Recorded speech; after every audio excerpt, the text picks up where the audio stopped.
Halo? Sebab orang susah itu diantaranya merasa kehilangan. Kenapa merasa kehilangan? Ya karena dia merasa punya. Lah orang yang sadar semuanya milik Allah berarti kan nggak punya apa-apa, yang nggak bakal ngerasa kehilangan apa-apa, maka hidupnya akan selalu tenang. Sering diuraikan oleh para penceramah itu filosofi hidupnya tukang parkir. Tukang parkir itu paling tenang hidupnya, meskipun dia mendapatkan mobil banyak banget, mobilnya bagus-bagus, berbagai merek, mahal-mahal, mewah-mewah, dia nggak pernah sombong. Nggak pernah sombong, nggak pernah bangga. Mobilku banyak, mobilku enggak. Biasa, paling cuma ditoto, dirapikan. Begitu mobil diambil sampai habis, dia juga nggak sedih. Biasa, silahkan ambil semua, silahkan. Nggak ada tukang parkir mobil diambil kok diganduli. Jangan ini, jangan, nggak ada. Tukang parkir gendeng ini namanya. Loh, zaman hidup kalau mau pakai prinsipnya itu, wah tenang hidupnya sampean. Tenang. Sehat wal afiat itu bukan sehat biasa. Sehat wal afiat itu artinya sehat yang digunakan untuk kebaikan, sehat yang digunakan untuk menjalankan taat, sehat yang tidak dipakai berbuat jahat, sehat yang tidak digunakan bermaksiat. Itu sehat wal afiat. Karena banyak orang yang sehat tapi tidak afiat. Artinya tubuhnya sehat, hobinya maksiat. Itu sehat yang tidak afiat. Badannya sehat, moralnya bejat. Tubuhnya sehat, perbuatannya jahat. Itu sehat yang tidak afiat. Dan setahu saya memang orang-orang yang suka bermaksiat, orang-orang yang suka berbuat jahat, itu kebanyakan ya orang-orang yang badannya sehat. Betul? Coba yang suka mabuk-mabukan, yang suka teler, itu kebanyakan orang-orang yang badannya sakit apa sehat? Sehat tapi tidak afiat. Yang suka nyuri, yang suka nyopet, yang suka jambret, yang suka nyolong, itu kebanyakan orang-orang yang tubuhnya sakit apa sehat? Sehat. Itu sehat yang tidak afiat. Yang suka menggunjing orang, yang suka ngomongin kejelekan orang, itu kebanyakan orang-orang yang badannya sakit apa sehat? Sehat. Ibu-ibu yang suka marah-marah nggak jelas, suka ngomel-ngomeli suami, itu kebanyakan ibu-ibu yang badannya sakit apa sehat? Sehat. Ini orangnya datang, saya tahu. Pokok orangnya agak gemuk. Orangnya pakai jilbab warna coklat. Itu namanya sehat yang tidak afiat. Badannya sehat, moralnya bejat. Badannya sehat, perbuatannya jahat. Badannya sehat, hobinya maksiat. Nah, alhamdulillah kita dikaruniai tubuh yang sehat dan kita tidak bermaksiat. Ini luar biasa, nikmat yang wajib kita syukuri. Sehat mau datang ngaji, sehat mau bersolawat, sehat mau silaturahim, sehat mau berzikir, sehat mau mendekat kepada Allah. Lah kalau orang lagi sakit dia mendekat kepada Allah, wajar. Emang bawaannya orang kalau lagi sakit suka mepet-mepet mendekat ke Allah, berdoa, berzikir, minta sembuh. Pantes saja emang lagi sakit. Begitu dikasih sakit langsung banyak zikir. Allah, ya Allah, astagfirullah, subhanallah, subhanallah, subhanallah, Padahal kalau lagi sehat suka berantem, kalau lagi sehat itu senengane gegeran, senengane nyelatu. Ada apa enggak? Ada. Pokoknya orangnya sekarang lagi kipas-kipas. Nah itu kipasnya langsung ditaruh itu, ya itu orangnya. Kalau sehat ndak mau rukun, kalau sehat bibirnya itu suka ngata-ngatain orang, begitu sakit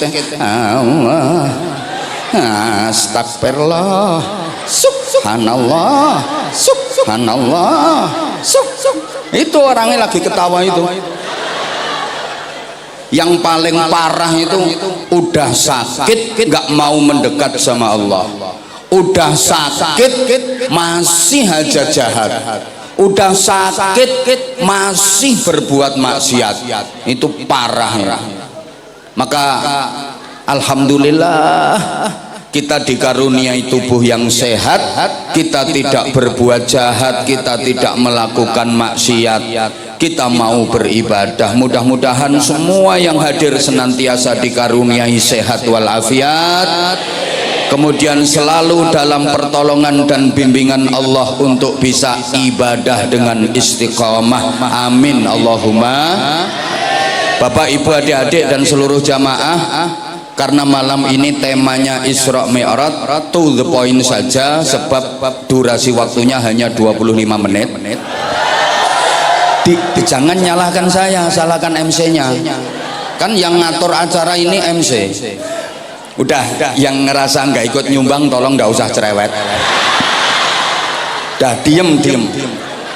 Di antara yang mendasari peristiwa Isra wal Mi'raj itu ceritanya Nabi Muhammad lagi bersedih. Kenapa?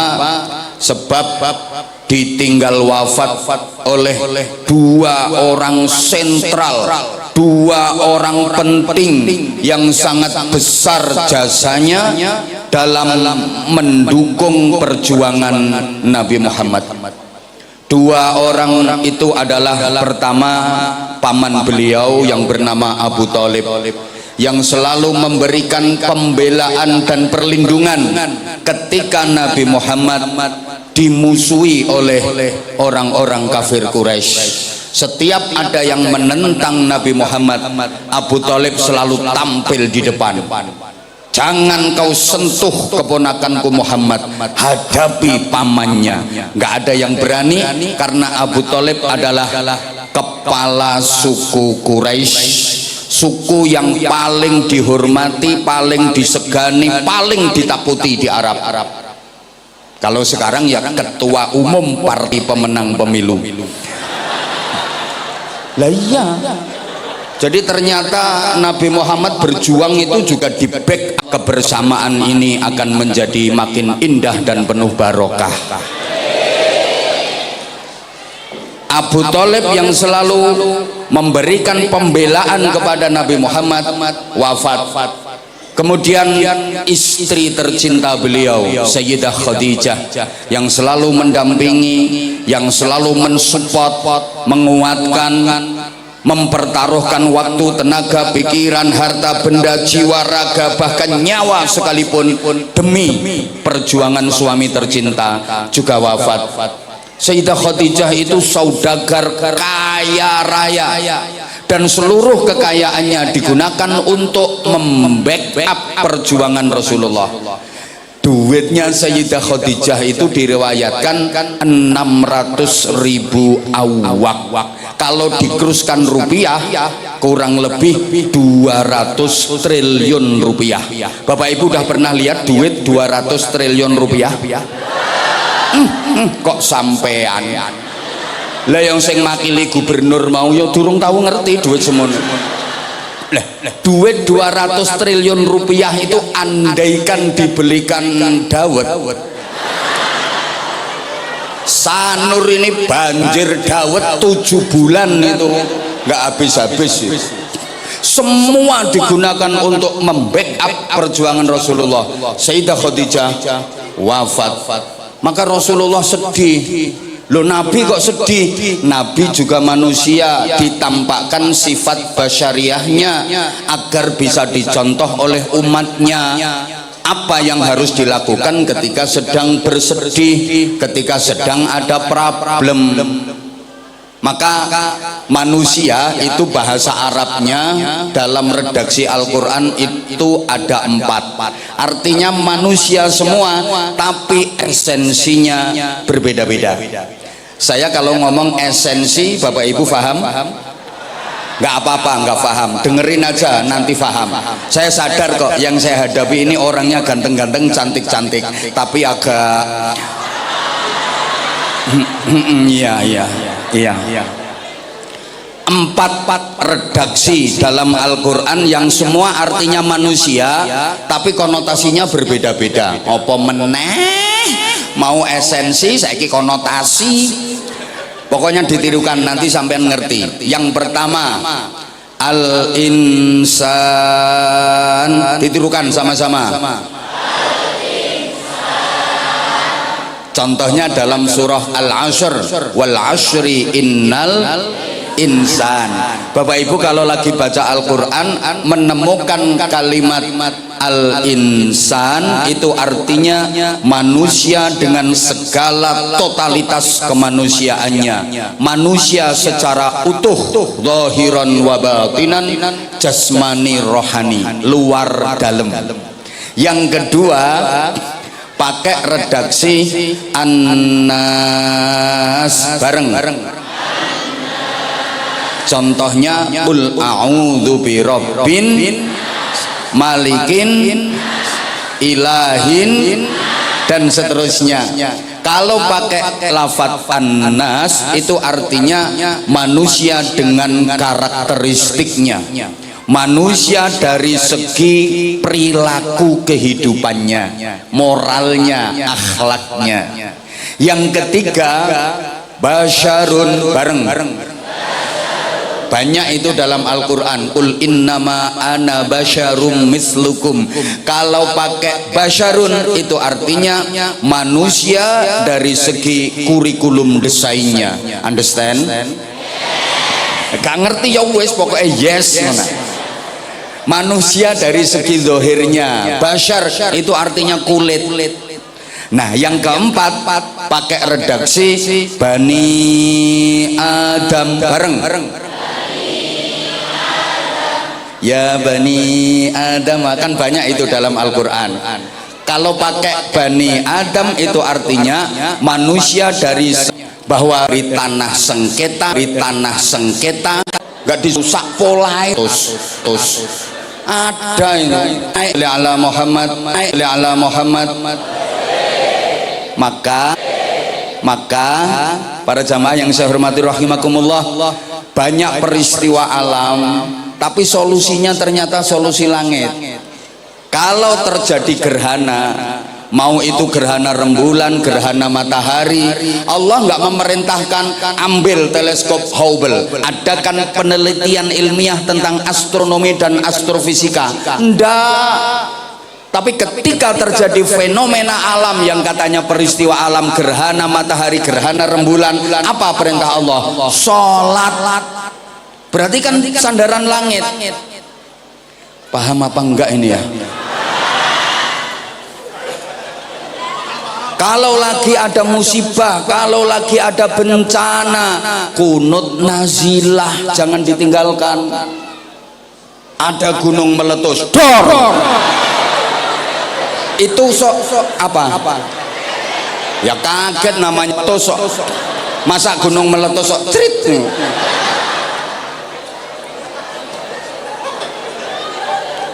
Itu solusinya bukan kok datangkan ahli vulkanologi.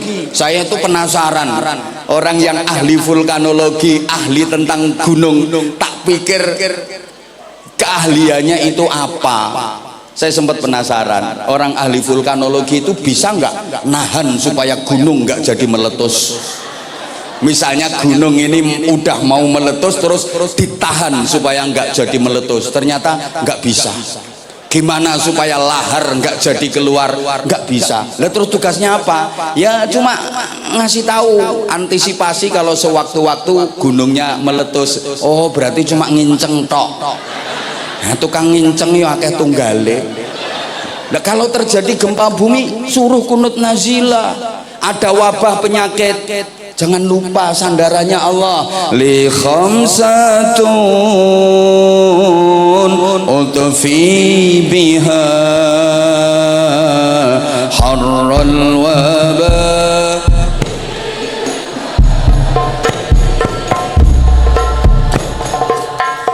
Al-Mustafa wal-Murtada wabnahuma wafa. Dah wes malah ditabui.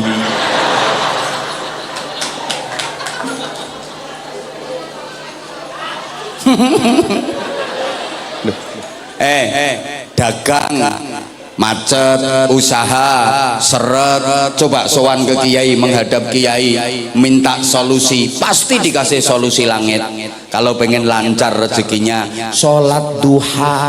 Lu jangan dipikir apa hubungannya rezeki lancar sama sholat.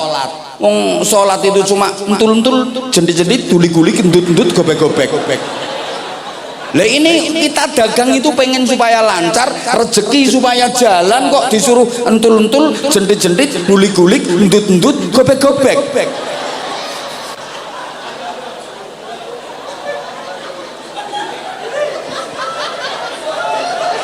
Loh, orang yang pikirannya enggak tekan seperti yang oon-oon itu mesti kan, wah enggak logis ini, enggak logis ini. Ya karena manusia sekarang itu dikit-dikit nggak logis, dikit-dikit nggak masuk akal, terus nggak mau nerima. Tapi kan terbukti, coba kalau pengen rezekinya terus mengalir, itu ayatnya Allahu latifum bi'ibadihi yarzuqu man yasha wa huwal qawiyyul aziz. Itu dibaca 9 kali, disambung ya latifu ya latif ya latifu ya latif 129 kali. Loh, ada orang banyak hutang, kiai hutang saya banyak kiai, ini sudah ya Allah minta tolong, minta doanya supaya cepat lunas. Bah gampang, bacakan ayat kursi 1000 kali tanpa nafas, lunas wong-wong. Ya nanti kan banyak yang datang ngasih beras, bisa dipakai nyaur utang.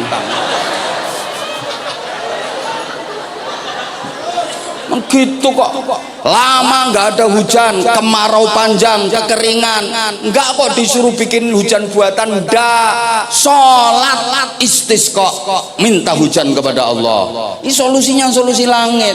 Kekeringan, lama nggak ada hujan, lo perintahnya sholat. Sholat minta hujan, namanya sholat istisqa. Saya itu paling pantangan kalau disuruh jadi imam sholat istisqa, saya nggak bakalan mau. Kenapa? Ya kalau hujan, kalau enggak dianggap gak mandi, sepi tamu saya. Itu makanya saya kalau diminta untuk jadi imam sholat istisqa, saya nggak pernah mau. Nggak, yang lain aja. Sholat id oke. Pokoknya sholat istisqa saya paling pantangan. Ya takutnya saya yang jadi imam terus ya kan pasti masyarakatnya langsung menjustifikasi, oh gak mandi gitu. Ya karena masyarakat kita itu seperti itu, masyarakat kita gitu loh. Misalnya ya, daerah sini kekeringan lama nggak ada hujan, akhirnya sholat istisqa, yang jadi imam ketua umum MUI ini wongnya. Nah, ketua MUI. Nah itu. Ya wes stop. Ya makanya tak bikin contoh. Soalnya Bojonegoro tetangga saya. Loh, ya udah top, dia alim, dia pinter. Jadi ya, sholat istisqa itu bukan hanya jamaah manusia yang dihadirkan ke lapangan, pokoknya sapi, kambing, semua digiring ke lapangan biar sama-sama prihatin minta ke Allah. Loh, memang syariatnya seperti itu. Ternak-ternak itu disuruh ikut bawa ke lapangan semua, gitu loh. Yang mimpin Ustadz Khairon, khutbahnya bener dia. Memang dia ngerti fikih, bener. Tengah-tengah khutbah ini sorban atau selendangnya dibalik grembyang, supaya apa? Langit yang susah hujan biar berbalik jadi gampang hujan. Khutbahnya bener, bagus, ngimaminya fasih, khusyuk. Selesai sholat, jangankan hujan, mendung saler nggak ada, malah panas terik, kayak nerakanya bocor. Lah ini orang sesanur sedenpasar semua ngomong ketua MUI gak mandi.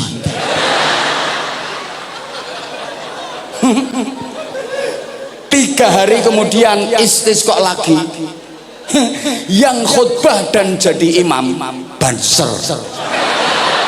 Wes toh, ya karena ketua MUI gak mandi. 3 hari berikutnya istisqa lagi, yang khutbah dan jadi imam banser. Salat, assalamualaikum warahmatullah, assalamualaikum warahmatullah, beres, hujan deres. Apa komennya masyarakat? Tiba mandi banser timbang Ustadz Khairon. Padahal hujan lebat itu bukan hasil istisqanya banser, itu ya hasil istisqa yang diimami ketua MUI. Cuman aja sama Allah 3 hari kemudian baru diturunkan. Yo ketepaan banser ngimami, yo bejone banser, gitu loh. Loh, masyarakat kita itu suka begitu.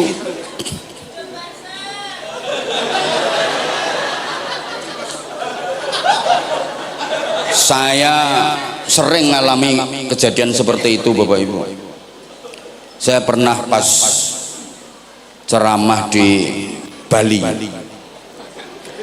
yang dulu, saya pernah ke Kalimantan, pernah ke Papua, pernah ke Sulawesi, pernah ke Sumatera, pokoknya 34 provinsi udah semua.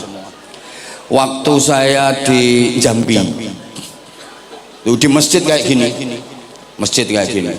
tengah-tengah saya ceramah lagi serius-seriusnya pembahasan, ada gempa bumi. Jamaah pada berdiri mau lari mau bubar. Saya langsung teriak, jangan bubar, tetap di tempat, kita minta selamat kepada Allah, yakin selamat. Berhenti semua, nggak jadi lari. Loh, saya teriak bukan karena apa-apa, saya nggak mau mati sendirian.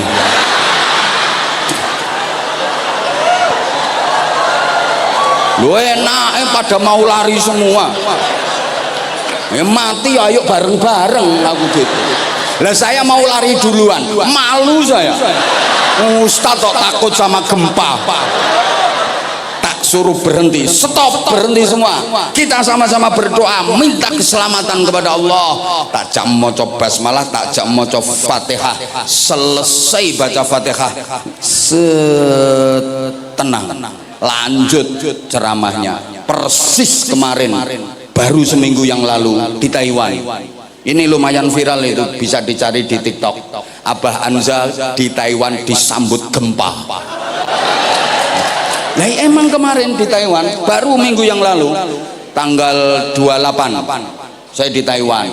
3 hari kemudian geser, mulai 30, 31, 1 dan 2, 4 hari di Hong Kong. Siapa ngomong nyapom rono? Astagfirullahaladzim. Kok iso ngapain ke sana aja? Saya kalau ke luar negeri, Hong Kong, Taiwan, Malaysia, Brunei, Korea itu ngarit di sana. Lambe nek lecek ya ngono. Iso ngapain ke sana? Orang kita yang kerjaannya udah kayak gini, tugasnya tiap hari kok ngapain ke sana? Yang menyapa saudara-saudara kita yang di sana. Itu malah unik. Saya landing bandara itu jam 8 malam. terus langsung menuju ke lokasi. Sebelum istirahat ke hotel itu ramah tamah dulu sama panitia, sama pengurus PCI, pengurus cabang istimewa NU di Taiwan sana, sama teman-teman ya, kurang lebih ada 150-an orang di ruangan kayak gini, lantai 3. Saya sambutan itu belum 5 menit jamaah pada berdiri semua. Jangan takut, Allah bersama kita. La tahzan, innallaha ma'ana. Aku ngono aku. Ya sama. Lah mereka kan tahu lokasi sana, tahu lingkungan saya. Lah saya nggak tahu. Lah mereka kalau lari turun kan yang mesti menyelamatkan diri sendiri tuh, nggak mungkin ngurusi saya. Golek mati ya bareng-bareng aku gitu. Berhenti semua sampai istri saya itu mau turun tak pegang tangannya, harap nyanti aku ngomong. Mati ya bareng kok aku ngomong. Saking takutnya dia itu mau turun tak pegang tangannya, mau kemana aku ngomong. Pas malah Fatihah lep tenang, alhamdulillah. Lu gini orang masih nggak percaya sama kekuatan doa. Pernah saya di daerah Mojokerto, lu saya ini ngomong bukan asal ngomong, boleh gampang. Ini menurut saya kenapa kepedean nggak ada tenda, bukan cuma jamaah, panggung utama itu lo nggak pakai tenda, los langit. Astagfirullahaladzim. Ya sama, kurang lebih saya ceramah itu baru 20 menitan. Hujan deras. Ya jamaah mau bubar wong nggak ada tenda, nggak ada apa. Yo jurusku bengok. Jangan bubar. Yakin dibikin terang sama Allah, yang menurunkan hujan Allah, yang menjadikan hujan reda terang Allah. Dongo. Tak jak maca Fatihah, ayat kursi, An-Nas, Tabat. Selesai doa seterang. Alhamdulillah. Yo saya sekarang itu kalau ngaji ke daerah sana pegel nyuwuk saya. Lah kan terkenal doa saya mandi. Saya baru turun dari mobil semua udah pada bawa botol air mineral. Bah doanya bah mohon berkahnya bah anak saya nakal bah biar dagangan saya laris bah. Kentekan nabab saya. Nah, jalan itu sambil tengah-tengah ngaji hujan deres, jamaah mau bubar tak suruh berhenti, tak jak baca Fatihah. Apa lo tadi MC-nya itu pesennya 25 menit. Lo bu siapa ngomong samanku gak nyumbang jokakan cangkem. Maaf izin ya bahasa Jawa Timuran kasar metu. Maaf ya, cangkem itu kalau di daerah saya biasa. Di sini kan keri, soalnya sini halus, sini kan cocot. Jadi gini, anyel lah. Peristiwa alam solusinya solusi langit. Maka ibadah paling utama itu sholat. Intinya sholat itu sujud. Sujud itu kan sampean ketika sujud itu berbisik ke bumi. Ibu, bapak kalau lagi sujud kan berbisik ke bumi. Kok kayak gak paham toh? Waktu sampean menjungkel, menyosop itu loh. Itu sampean kan bisik-bisik ke bumi.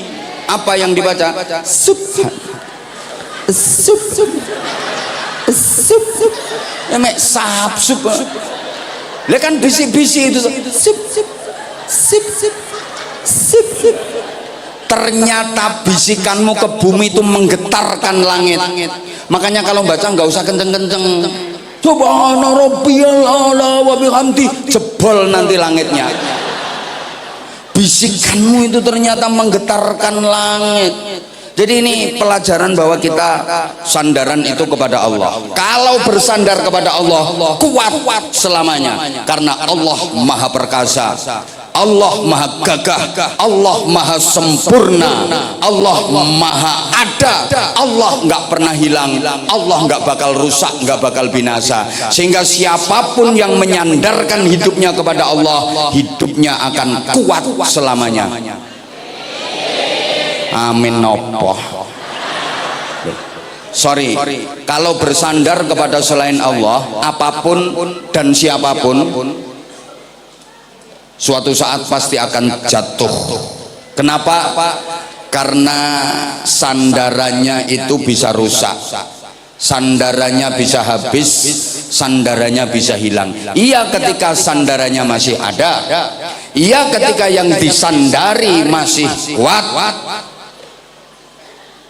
yang disandari masih ada, yang disandari belum rusak, dia masih jaya, dia masih kuat.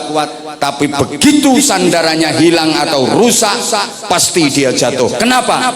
Karena dia bersandar kepada sesuatu yang bisa binasa, dia bersandar kepada sesuatu yang bisa hilang, bisa rusak.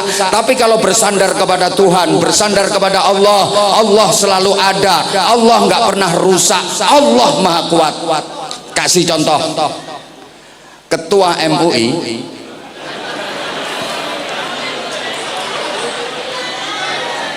loh, yang kenal saya dia kok tuh Ustadz Khairon, lihat itu. Ya udah wes, ya udah, daripada Ketua MUI jadi protes-protesan. Ini yang punya Vindes, ini baju hijau ini loh, yang punya Vindes ini masih jomblo. Mungkin ada janda yang umur 85 tahun. Ini Haji Gun, dia bisa nyaman duduk. Kenapa nyaman? Karena Haji Gun bersandar pada kursi. Ya nyaman duduknya dia, ada sandarannya. Tapi ingat, kursi yang jadi sandarannya Haji Gun ini bisa rusak, betul? Bisa hilang, betul?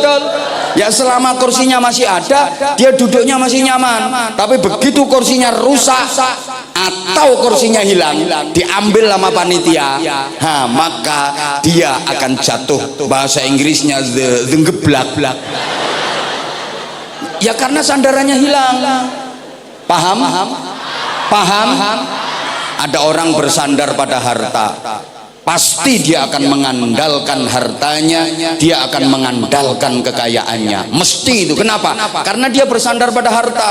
Ketika dia banyak harta, mungkin dia kuat, mungkin dia jaya, mungkin dia bisa berbangga. Orang kaya semuanya mau dibeli, sampai tetangganya itu batuknya suruh kasih bandrol mau dibeli semua. Sombongnya minta ampun. Ada nggak orang kaya yang sombong? Punya tas bermerek terus digawe status, ini mereknya diketok-ketok nih. Uang ada apa enggak? Ada. Orangnya sekarang pakai jilbab kembang-kembang.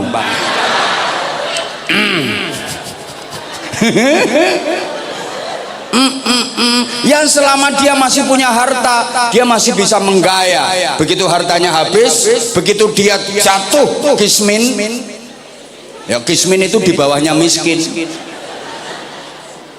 Ya ketika dia masih banyak harta, ketika dia masih kaya, masih kuat, masih gagah. Tapi begitu hartanya habis, jatuh dia, pasti jatuh. Kasihan banget orang yang tadinya kaya jatuh miskin tuh, kasihan banget. Mending tadinya miskin berubah jadi kaya, paling cuma kaget.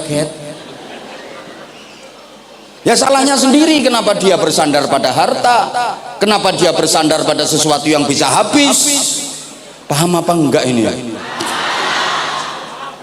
Ada orang yang bersandar pada pangkat jabatan kedudukan. Ya, selama pangkat jabatan kedudukan masih dipegang, selama pangkat jabatan kedudukan masih ada, gagah, gaya. Begitu purna jabatannya selesai, pensiun, geblak, jatuh. Ya salahnya sendiri, kenapa bersandar pada jabatan. Maka maaf kalau punya jabatan, jangan pernah disombongkan, karena jabatan itu enggak selamanya, betul? Kadang ada loh orang punya jabatan itu sombongnya, jalan degek gitu, kesenggol dikit marah-marah. Saudara jangan macam-macam sama saya, saudara nggak tahu siapa saya. Loh lali jenenge dewe, malah nggak tahu dirinya sendiri. Padahal jabatannya apa? Cuma wakil RT. Nganyel ke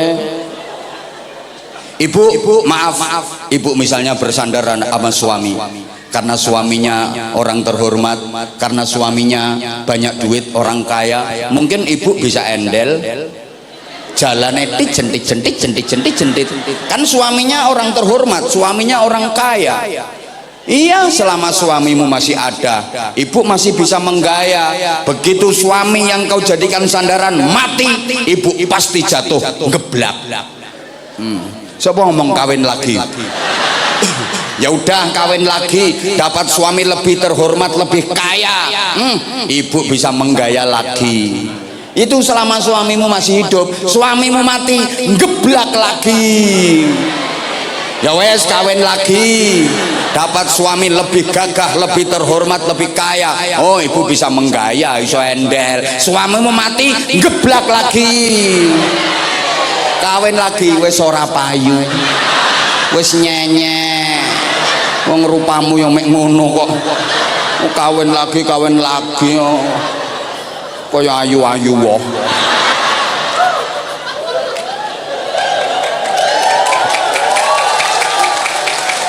Tapi kalau bersandarnya kepada Allah, kuat selamanya, nggak bakal bisa jatuh, karena Allah maha gagah, maha perkasa, dan Allah selalu ada. Allah nggak pernah hilang. Allahumma sholli ala Muhammad.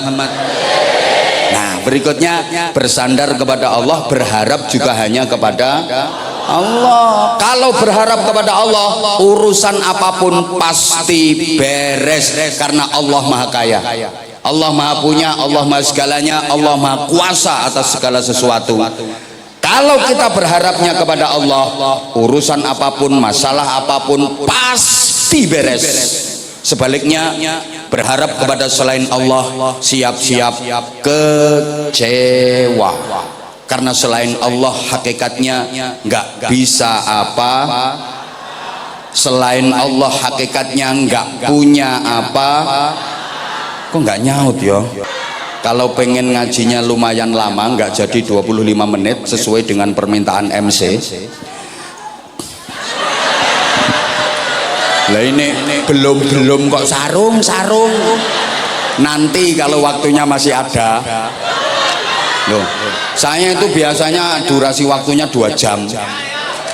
Biasanya, tapi tadi sama MC aja disuruh 25 menit. Halo, ntar dulu Bu, nanti kalau ada waktu kita bagi-bagi sarung cap. Keren. Sarung cap mangga, sarungnya Abah Anja. Sarung mangga, sarungnya dibuka, nambah keluarga. Nah, ini wes to rungokne. Kalau berharap kepada selain Allah, sia-sia dan pasti kecewa, karena selain Allah nggak bisa apa-apa, selain Allah nggak punya apa-apa, termasuk berharap kepada manusia, siap-siap kecewa. Loh, manusia nggak bisa apa-apa kok. Bener, kalau berharap kepada manusia, siapapun dia, pasti endingnya kecewa, karena sesungguhnya manusia itu nggak bisa apa-apa. Saya sering ngalami kejadian kayak gitu, Bapak Ibu. Mau hadir di acara tabligh akbar, diundang sama panitia, saya dari rumah itu perut lapar. Mau berangkat sama ibunya anak-anak itu udah dibilangi mboten daharien, nggak makan dulu. Terus saya ngomong, "Ndaklah, nanti makan di tempat panitia aja." Begitu sampai lokasi, ternyata nggak dikasih makan. Persis malam ini.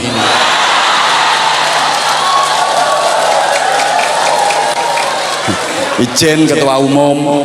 Nah, ini tadi saya dari tempat istirahat itu ndak makan. Kalau nggak percaya, tanya sama Pak Haji Umar, mana makhluknya. Nah, itu saya berangkat ke sini nggak makan dulu. Udah ditawari, ndak usah makan. Harapan saya nyampe sini dikasih makan dulu. Kan mobil itu kalau nggak diisi BBM dulu kan nggak bisa jalan. Nah, ternyata zong. Ini bukti kalau berharap kepada manusia hasilnya kecewa.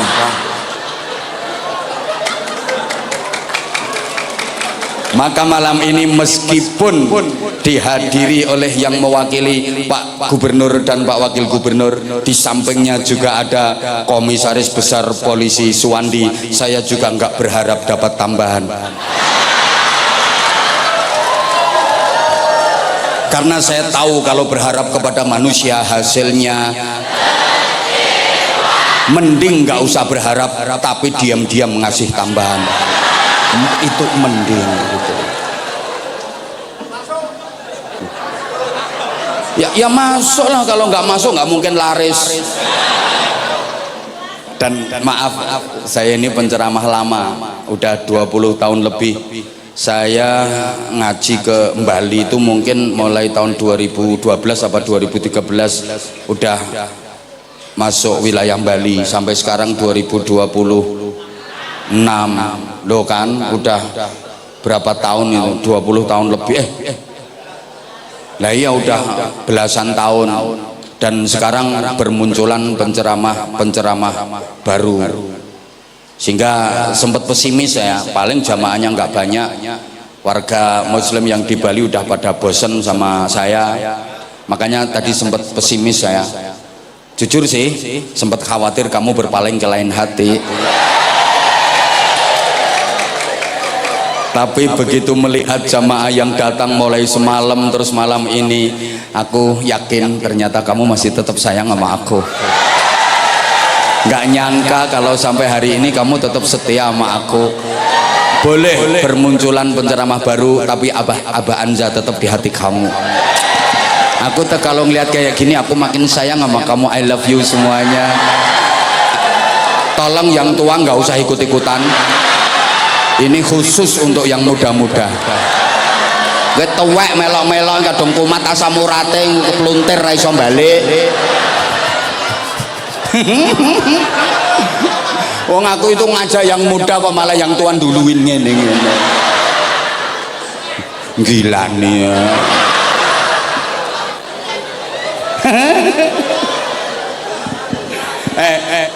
Dengerin tuh, ini serius. Berharap kepada manusia itu, masya Allah, wah, orang itu nggak bisa. Ibu misalnya berbuat baik kepada seseorang, terus ibu berharap dibalas kebaikan nama orang itu, siap-siap kecewa. Siap-siap kecewa. Oh, manusia ini kadang udah ditolong berkali-kali, dibantu berkali-kali, dibaikin berkali-kali, lu balesnya malah jelek. Ada apa enggak? Ada apa enggak? Ada. Orangnya sekarang lagi kesemutan kakinya. Mau diapii bolak-balik balesnya lo elek. Itu kalau berharap kepada manusia, siap-siap kecewa. Bapak maaf. Bapak berharap balasan dari anak, siap-siap kecewa. Siap-siap kecewa.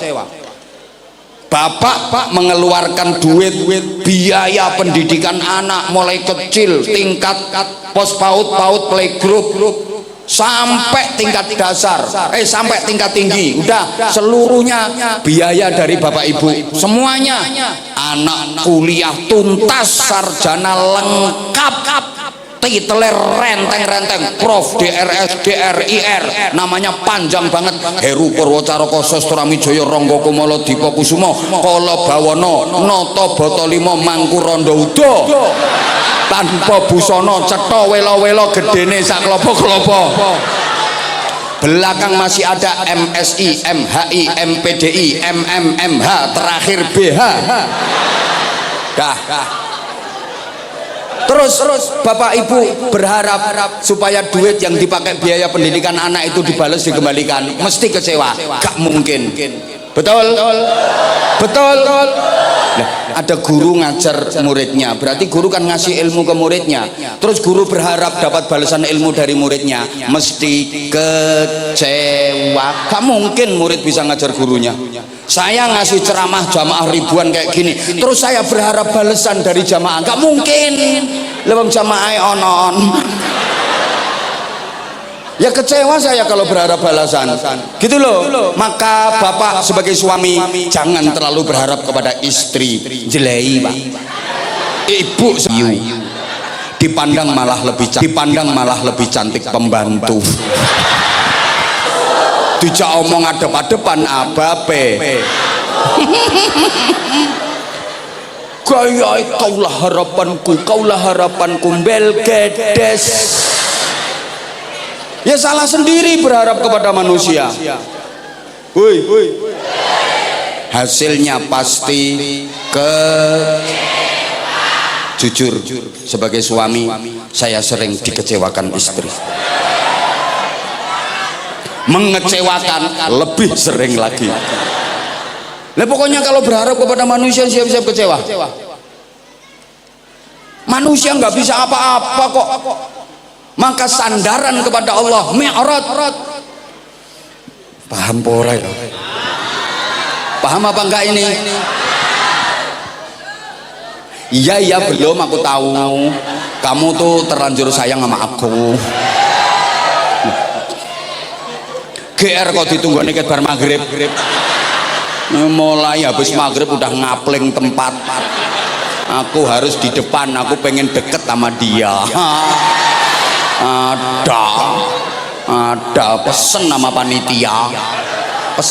panitia, pokoknya aku harus tampil di depan.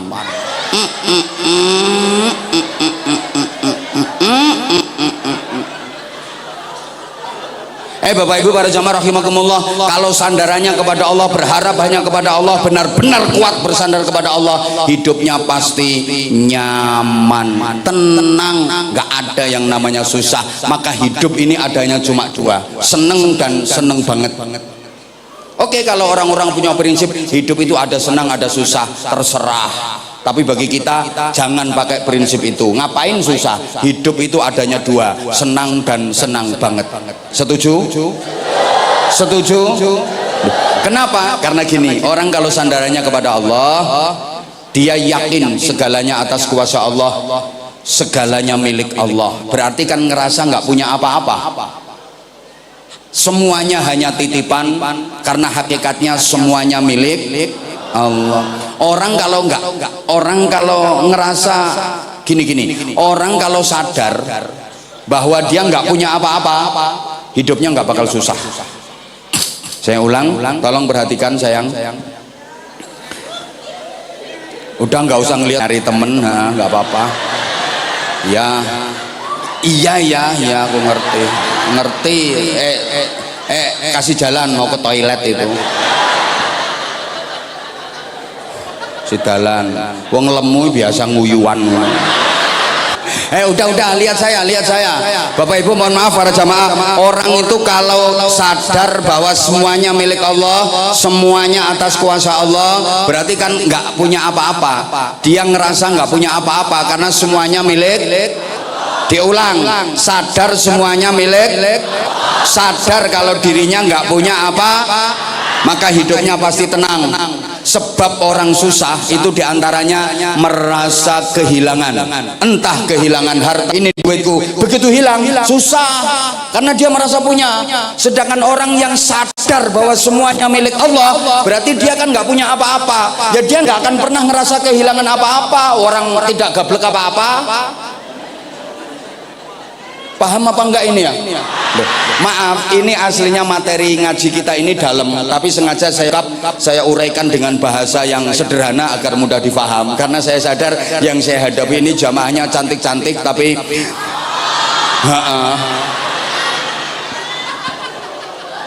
loh, ceramah yang mahal yang model kayak gini kok iya aja nih makannya awet. Halo? Sebab orang susah itu diantaranya merasa kehilangan. Kenapa merasa kehilangan? Ya karena dia merasa punya. Lah orang yang sadar semuanya milik Allah, berarti kan nggak punya apa-apa, yang nggak bakal ngerasa kehilangan apa-apa, maka hidupnya akan selalu tenang. Sering diuraikan oleh para penceramah itu, filosofi hidupnya tukang parkir. Tukang parkir itu paling tenang hidupnya, meskipun dia mendapatkan mobil banyak banget, mobilnya bagus-bagus, berbagai merek, mahal-mahal, mewah-mewah, dia nggak pernah sombong. Enggak pernah sombong, enggak pernah bangga. Mobilku banyak, mobilku enggak. Biasa, paling cuma ditoto, dirapikan. Begitu mobil diambil sampai habis, dia juga enggak sedih. Biasa, silahkan ambil semua, silahkan. Enggak ada tukang parkir mobil diambil kok diganduli. Jangan ini, jangan. Enggak ada tukang parkir gendeng ini namanya. Loh, sampean hidup kalau mau pakai prinsipnya itu, wah tenang hidupnya sampean. Tenang. Sadar. Punya ilmu titipan milik Allah, jangan pernah disombongkan. Orang kalau ngerasa punya ilmu pasti dia akan sombong. Keminter kata orang Jawa, merasa orang lain, merasa lebih tinggi daripada orang lain, merasa lebih pinter daripada orang lain, padahal ilmu bukan milik dia. Allah kalau pengen nyabut ilmu nama Allah, habis semua ilmunya gitu loh. Udah makan 4 kali katanya belum dikasih sarapan, ngising peng 5 ora cewek, entek ilmune. Udah nggak usah nunggu pikun, sepinter-pinternya orang, setiap pertanyaan bisa dia jawab. Coba tidur gak kena ditakoni apa-apa, turu wis ora kena ditakoni apa-apa. Betul gitu. Kadang punya ilmu dikit sombongnya, seakan-akan semua orang itu berada di bawah kendalinya dia, merasa pinter. Wa fawqa kulli dzi ilmin alim, di atas orang yang punya ilmu ada lagi yang lebih alim, ada yang lebih punya ilmu. Jangan merasa paling pinter. Pengumuman ya ini penyakitnya ustadz, apalagi yang ngustad, padahal aslinya bukan ustadz tapi mengustadkan diri. Modal ilmu nggak begitu banyak, petentang bingung no wong akeh. Lah iya dong. Lah yang disampaikan salah apa ya ora bingung no wong akeh. Woi. Yang merasa gagah titipan, gagahmu nggak bakal lama. Sekarang semua orang kayak mau dikuasai sama dia. Pemane sing lambene rusak, misah-misuh. Ayo dikit-dikit misuh, sarape lambemu diuntir sithik karo Gusti Allah cetik ngene. Ndak iso misuh. Apa misuh kalek arek ngono.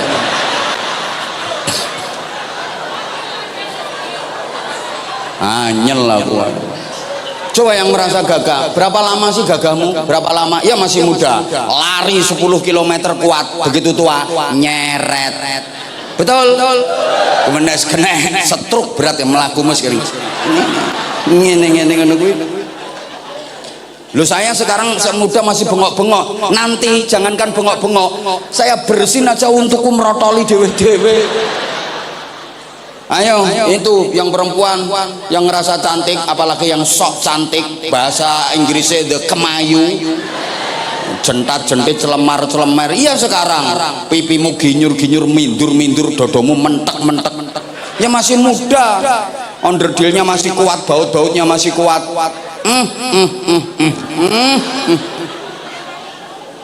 Senyumnya bikin jantung berdebar. Hujan semane iki jan neratapno jantung tenan kae. Wong lanang diesem iki jeduk apa maneh lirikane medhotne kolor. Dewe wong lanang dilirik sret ndudul kon jero del pedhot kolore. Iya masih muda. Ayo coba nek wis tuwek. Kendo kabeh. Ngadeg nang ngarepe kaca gitu. Ya nyawang ayang-ayange dhewe wedi. Bisa lari ketakutan kok dipikir dalam cermin ada mak lampirnya. Lah wis kendo kabeh. Pipi ompong, pipinya kempong, giginya ompong. Ayo coba dodo kari tengere tok ngono. Ngelembreh kabeh. Dinggoni BH mbrosot. BH dikencengi anjlok. Angkel aku ngene iki wis. Lah itu orang-orang yang suka kentir mengandalkan apa itu? Lah. Iya belum iya. Kalau pengen lama gampang, rumahmu mana? Nanti aku mampir situ tak ceritani dhewe tekan subuh piye. Orang ngerti sekarang itu hitungannya per menit, Saudara.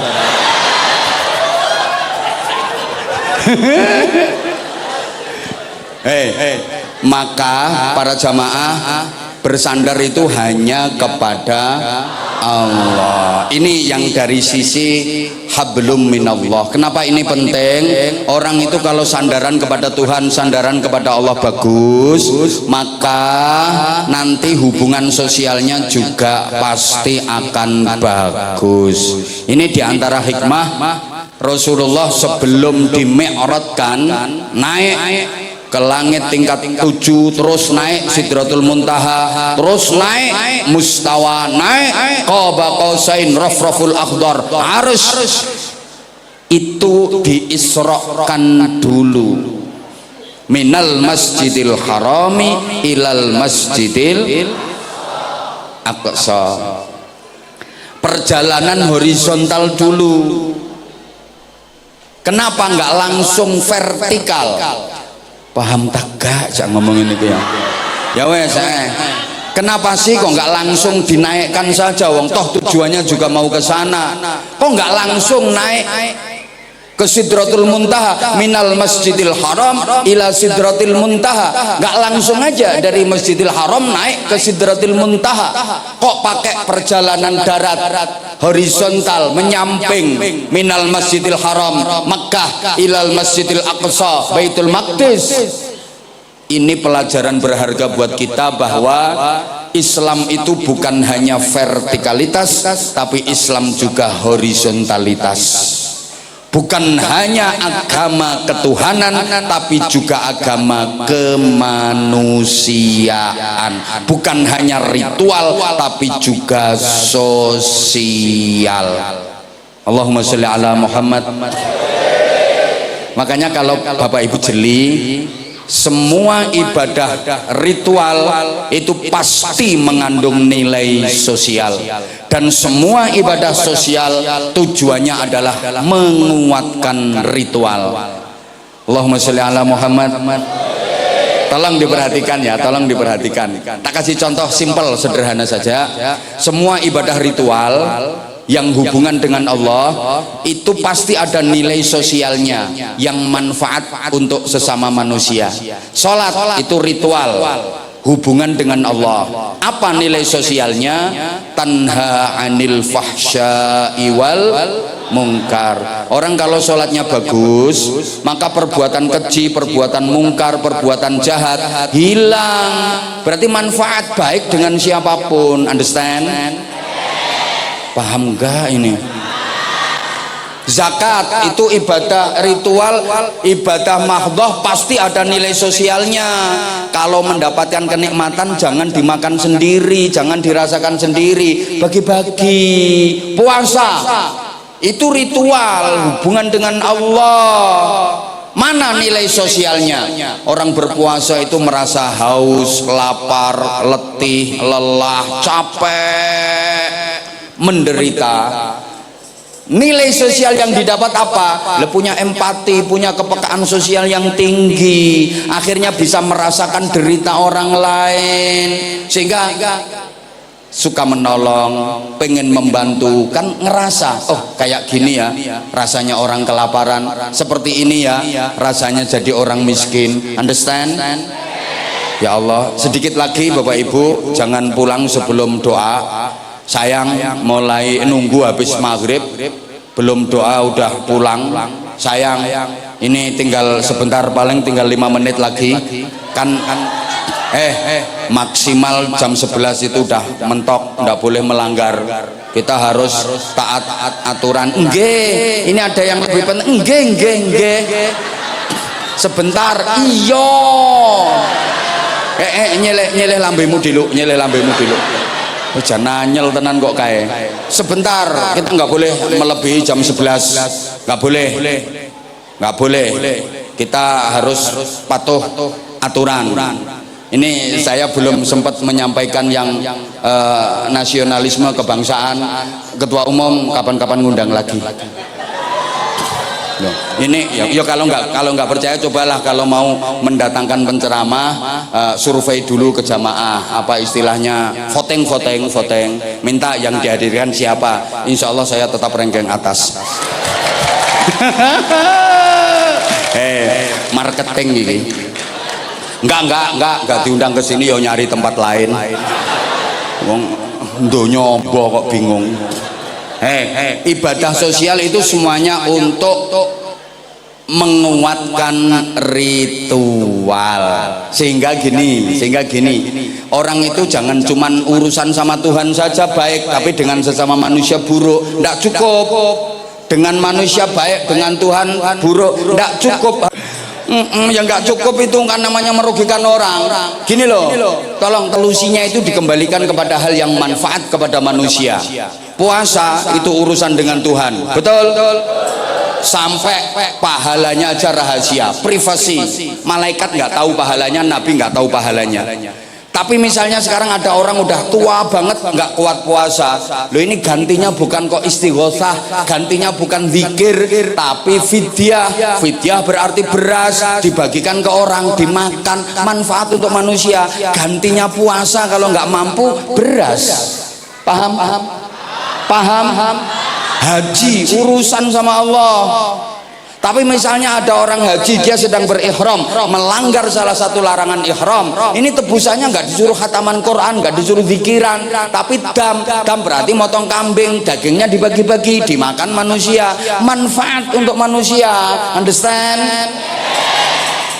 Sampai puasa itu pahalanya luar biasa, tapi pahala puasa nggak akan diturunkan. Mu'allaqun bainas sama'i wal ard hatta tu'ta zakatul fitr, sampai dibayar zakat fitrah, berarti beras dikasih ke manusia. Orang haji itu urusan dengan Allah, tapi kalau biayanya dolim kepada manusia nggak bakal diterima sama Allah. Man hajja bi haramin aw min haram, siapa yang berhaji pakai duit haram, duit hasil judi, duit hasil renten, macam-macam dipakai haji, idza qala labbaik Allahumma labbaik fa ajaballahu lahu la labbaik laka wala sa'daik, ketika dia bertalbiyah, aku datang memenuhi panggilanmu ya Allah, labbaik Allahumma labbaik, meskipun sambil nangis-nangis, labbaik la syarika laka labbaik, Allah menjawab, gak labbaik-labbaikan, labbaik apaan? Duit haram dipakai haji, Allah nggak bakal mau nerima. Maka ada orang haji pakai duit hasil korupsi, awalnya lancar-lancar saja, tapi biayanya kan hasil korupsi, zalim kepada manusia.